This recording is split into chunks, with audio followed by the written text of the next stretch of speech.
ko govorimo o dobri oceni, moramo razmišljati o tej naši lestvici, na katere so ocene. Pa se je treba spomniti, da dobro pomeni 3, da pomeni prav dobro 4 in da pomeni odlično pomeni 5. In da dobro ni vedno nujno, da je tudi odlično, ampak je dobro že dobro. Če pa bi rekla, kaj zdaj to, se mi zdi zame, pomeni dobra ocena, pa bi rekla tako, da je to ocena, ki je veljavna, ki pove učencu, koliko učenec zna in da je ta ocena realna in da pravzaprav na podlagi te ocene on lahko tudi razmisli, česa ne zna in kaj je treba še narediti, zato da bo to popravil.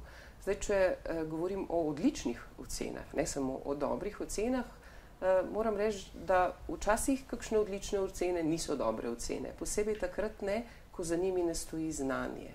In bi bilo marsikaj še lahko popraviti.